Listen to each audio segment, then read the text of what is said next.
and welcome to this, a very comfortable get to know me. So I just passed 500 subscribers on my YouTube channel. Hell yes, I didn't actually think I would get this far. And I put out on social media, I was going to do a get to know me video. So ask whatever questions you like. And I rustled up a few questions of my own from different book tags as a get to know me. So let's go with the questions. Grab a drink, grab some snacks. We're all very, very relaxed. Alright, so question number 1. I haven't written answers down to this, so this is all sort of ad hoc. So question number 1. How long have you been on booktube? I think I've been on booktube 2 years. When I first started, I released a video and then it would be like 4 months before I put out another one, and then another 3 months before I put out another one, until I kind of started doing it a bit more, sort of 8 months into doing it. So I've been around here for 2 years, and it's fun. I had absolutely no experience. Which brings me into the next question. Why did you start this channel? Well, I started this channel because I watch a lot of YouTube. I watch a lot of YouTube channels. I'm in a YouTube community where everybody is extremely friendly and will pump you up to do stuff, especially when it's out of your comfort zone, which this definitely is, because I am extremely introverted. I like to stay home. It doesn't mean that I won't go out. I just prefer to be at home. So I started this channel thinking, other people do YouTube. What's stopping me from doing it? But then what would my channel be? It's not gaming, because nobody wants to watch me game. I like to potter about. I have to collect everything. And I don't know how to stream my screen. So it was videos, and what do I own a lot of that I know enough to talk about? These. My library, my lovely books, my precious. But I didn't start reviewing books. Because what I really wanted was, I wanted my channel to be a Stephen King review channel. But I didn't know what I was doing. And I wanted to do the books justice with a review. So I thought, well, I could start with a short story, but even his short stories are a bit long. So my thinking was, well, what's some of the shortest, written work that I can think of? And fairy tales came to mind. So I thought, oh yeah, I could do a few videos on some fluffy fairy tales. Until I actually started diving into them, because I wanted the history first and then the fairy tale. Sort of how the fairy tale came to be. And some of it's dark. It surprised me with how dark some of it is, and it just piqued my interest enough to keep it. And I really like doing the fairy tale and folklore videos, because some of them are just unhinged. So yeah, on my channel there is a mixture of fairy tale, folklore reviews, book reviews, arc reviews, and poetry. I never used to like poetry. I thought it was a bit of a drag. But it's probably getting old. I'm old and I'm ancient, and I now like poetry. Some poetry. Oh, me gassing. What type of videos do you make? Well, I think I've just answered that one. What do you love about booktube? Well, it's kind of a love-hate thing. I love seeing everybody's book channels. I love seeing everybody's recommendations, and I love hearing their opinions on different books, especially if they're books that I've already read, and I like to hear somebody else's opinion of it. What I don't like about booktube is how much my TBR is growing whenever I watch a video. I'm trying to get it down from like 900. And every time I read a book that I feel that I've accomplished something. And then I will watch a video and add 3 more onto it. So it kind of defeats the object, but I do love it. What types of books do you read? Paper ones? Kidding. Well, as you can see, I like horror. I do not like splatter gore though, because I don't see the point of it.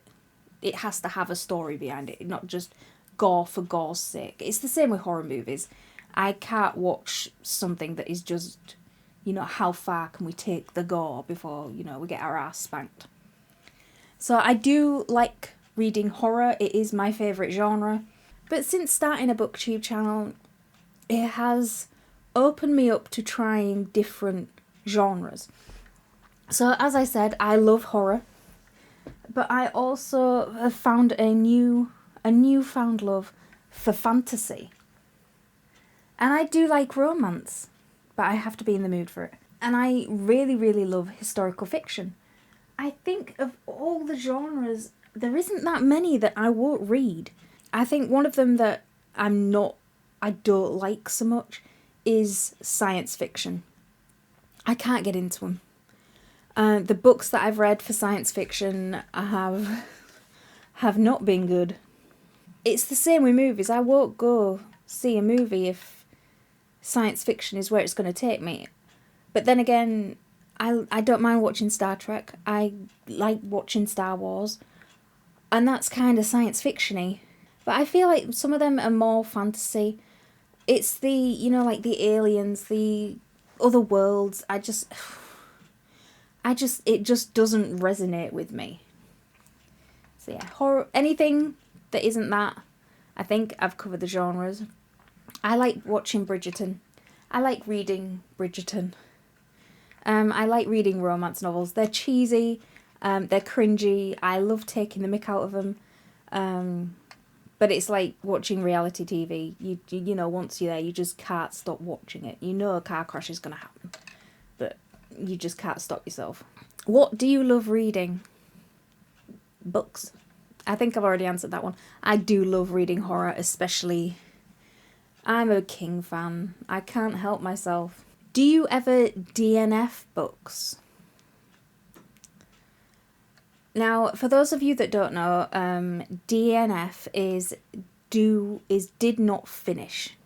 So that's when you start a book, you're not liking it, and you put it down before you finished it, and you're never going to pick it back up again. I never used to DNF books because I thought that, it was some kind of failure on my part to get through it. However, recently, since I started reading a lot more, DNF is a thing. Yeah, I've just DNF'd one. I read about 100 pages and thought I'm not doing this to myself anymore. So yes, I have DNF'd a lot of books. I very rarely DNF an arc. I think I DNF'd one arc, and that was because I was trying something. I was trying a new genre, and it really wasn't for me. It was dark romance. Sort of smut. It was smut. Pages dripped in smut. Like a motorcycle main character smut. And with that, I messaged the author because I'd signed up to do this. And I said, look, it's not the writing, it's not the story, it's not any. I was trying a new genre, it's not for me, and I don't feel comfortable leaving a review for it because I can't finish it. So science fiction and dark romance, really dark romance, is a no-go for me. What book series got you into reading? I'm trying to think. Probably Peter Rabbit. I've been a reader from a very, very young age. My parents bought me the Peter Rabbit books, and there were I think they're still in the attic, the full set. They're about this big, and they're white. If I can find a picture on the internet, I'll put it up in a corner sort of here. But we got the full set whenever they came out, and they all had little numbers at the bottom of them. So they all went on the shelf in order. And yeah, that's the earliest one that I can think of that actually got me into reading. Because it was nice. I was a child and it was cute. Who is your favourite author?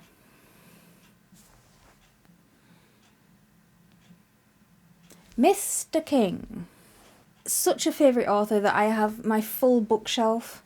I think the bottom shelf of it, let's see, 1, 2, 3, 4. The bottom shelf of it doesn't have any of his on, but for 4 shelves, it is just King. I'll put up a video going by the shelving, but it is just Stephen King. And they're all in hardback, unless they don't come in hardback. I prefer hardback books over paperback. I find they last longer. And most of them are first editions. I've worked hard to try and get first editions. What is the most prized book you own? Oh, now.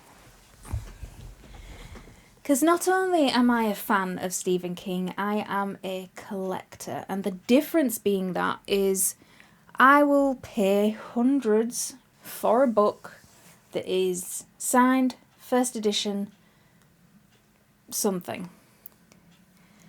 So I don't think I can pick just one. So I am going to pick 3. Yeah, I'm going to pick my top 3 prized possessions. So in at number 3 is this Donald M. Grant set of The Talisman and Black House. There were only a few of these published. They are signed. They are beautiful and I love them. And it is just an amazing little box set. I say little, you can knock somebody out with these. So yeah, I've got The Talisman and Black House. You could weightlift these things. Now, coming in at number 2 is Bag of Bones, signed first edition on there, and numbered.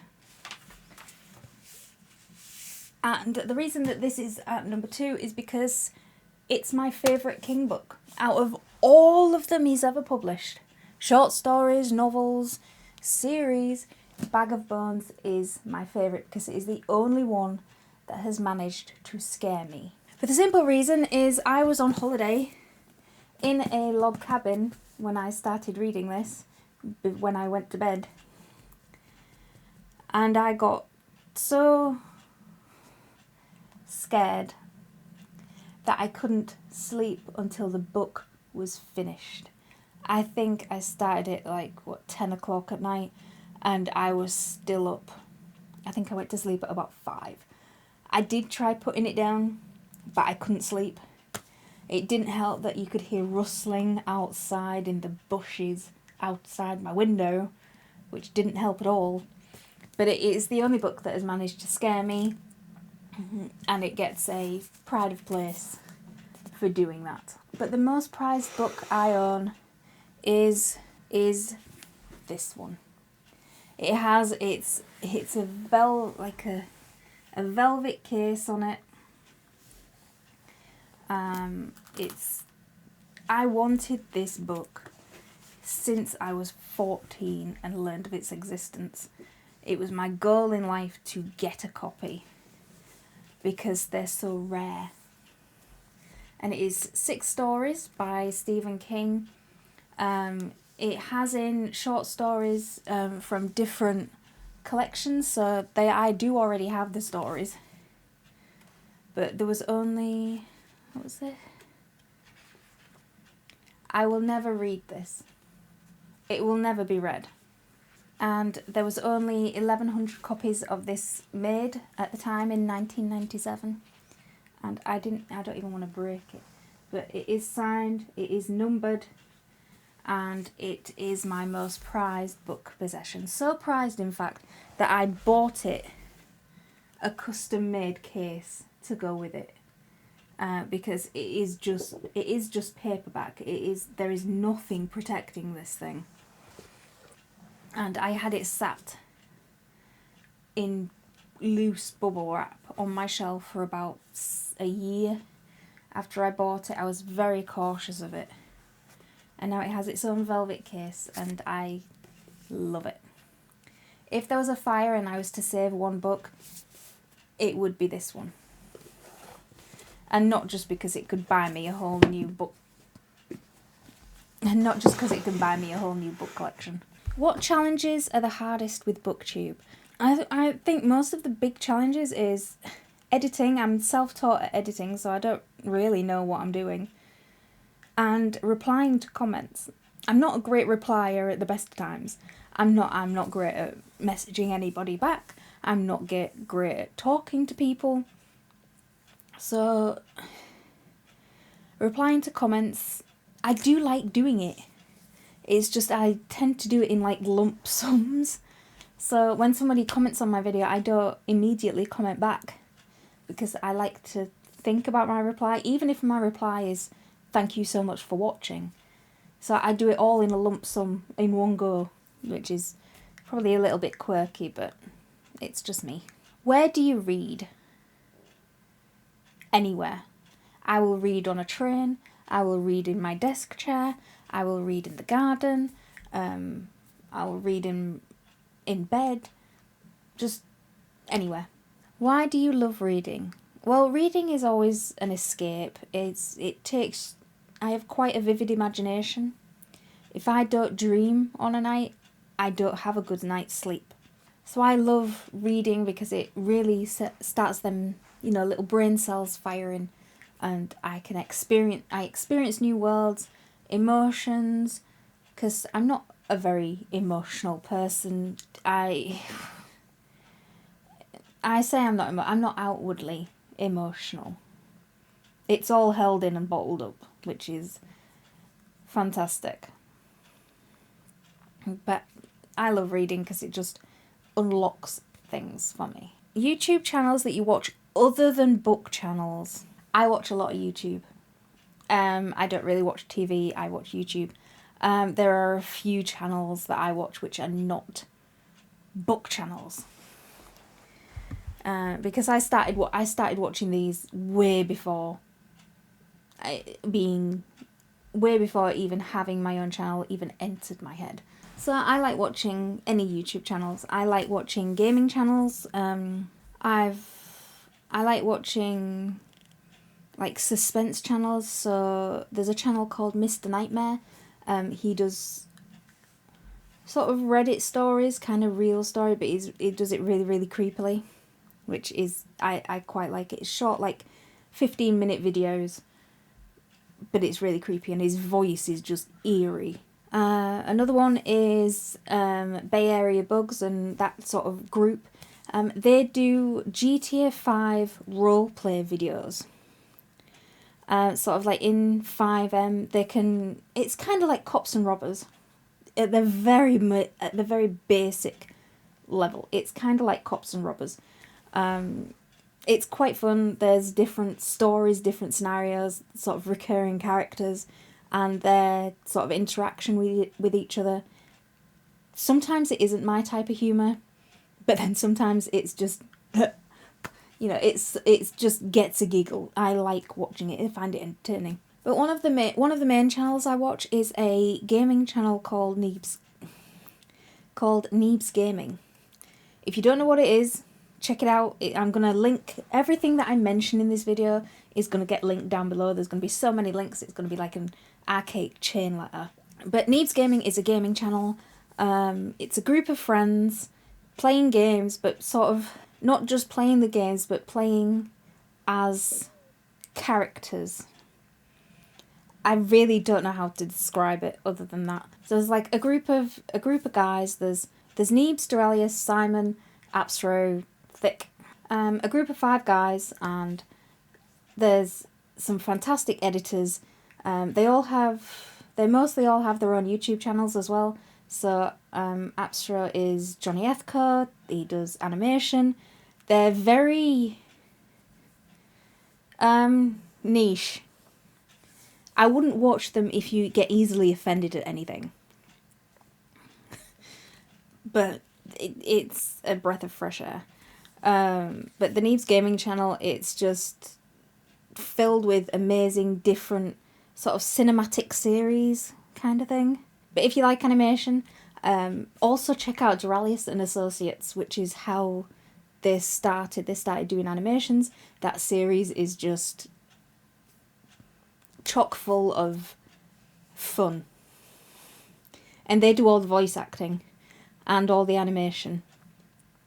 And it's just, they're just so talented. And the community, this is the gaming community that I'm on about. The community is just, you know, like some gaming communities are toxic and sort of implode on themselves. These don't. There's so many. If I could list everybody that is so amazing, I would be here for at least until the end of the year. So many great people, and I love all your faces. It's like being part of that community is like walking into a bar where everybody knows your name already. Which is kind of an inside joke, and I hope somebody gets it other than me. So this is a question from Hey Y'all, It's Me on Twitter, who is part of the Neebs gaming community. It says, with no restrictions as far as budget, cast, special effects or anything else, if you could adapt any book or short story to film, which would it be? Without any restrictions. I could do what I liked. With no restrictions, the perfect cast at the perfect age, and able to do it as much as it needed, or as much as it needs, would be this series. And that is the 8 books of the Dark Tower series. And yes, I can hear you calling. Wasn't there a Dark Tower film a couple of years ago? We don't talk about that film. That film does not get mentioned. Because that film tried to take what King puts in 8 books into an hour and a half. It did not go well. Although I thought the cast did well. Idris Elba was Roland, Matthew McConaughey was Flag, and it was a good film if it wasn't tied to these. Because the Dark Tower series it's so intricate, and it's sort of where the Dark Tower is the nexus for all time, space and whatevers, and everything comes out of it. Or most of Stephen King's other books tie into it somehow. So once you read the series, there's either characters that pop up, or in the other books it gets mentioned. Other books such as It, Insomnia. There's so many short stories that tie into it. I couldn't list them all because there's Hearts in Atlantis. There's so many that tie into this. It is just the nexus of all his writing. And for an author starting an epic series, at least he finished it. And he didn't futter at the ending, which he's sometimes, his endings sometimes, he's not very good at ending something. So he either leaves it open or ambiguous, but it doesn't get a right shut off ending. So I'm really glad he actually finished this series. And for me, Roland of Gilead will always be Clint Eastwood. Not at the age he is now, but in sort of the good, the bad and the ugly age. Especially with the poncho. He is my Roland. He is who I visualise when I read these. So the last question is, when not reading or working, what do your weekends look like? I like watching live streams. So on a Friday night, I like watching a few of my friends do their live streams over on Twitch. I'm not always comfortable going on a live stream because I either can't get the sound right, or I'm very anxious that I'm not coming across properly, or that the people can hear things. Like, I'm breathing too loud even when I'm not, so I find myself holding my breath. I prefer to be in the chat. I mean, I don't mind going on live streams. Sometimes it is just what I need after a hard week of work, is to just hang out drink a bit, and play a game. And speaking of gaming, if I'm not watching or participating in a live stream, not reading, not working, not doing anything else, I am usually to be found playing Skyrim. I love it. I've got so many hours clocked into it. It's borderline obsessive. I like just wandering around the world, picking up everything, fighting dragons, dressing my character in fantabulous armour. So yeah, that was my get to know video. It's a lot longer than I thought it was. Oh Jesus Christ, look at me all slumped. It's a lot longer than I thought it was going to be. But yeah, if you want to do these questions, I will have those listed down below. But yeah, I always welcome comments on all my videos, especially, I think this is the first sort of answering questions video that I've ever done. I have a lot of channels do like book tags, which I want to do a lot more because I love watching them. They sound really, really interesting. But yeah, that was my get to know me video, and I hope you all feel like you've got to know me a little bit more.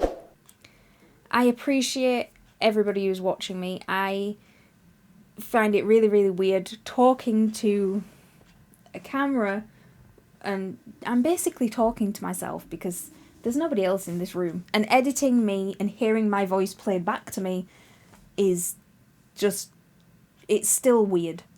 I can't get it. It's still weird. But I hope you've had a good time, and I will see you in the next video. The moonlight's soft embrace, dark star sips with calm and grace. Wine flows like whispers, secrets told, in the night where dreams unfold. Lonely shadows dance with glee, eyes of amber, soul set free. Finds they weave a tale so grand, woven by a whispering hand. Sip the wine, embrace the night, dark stars journey shining bright. Through the trials, through the pain, love and light shall still remain.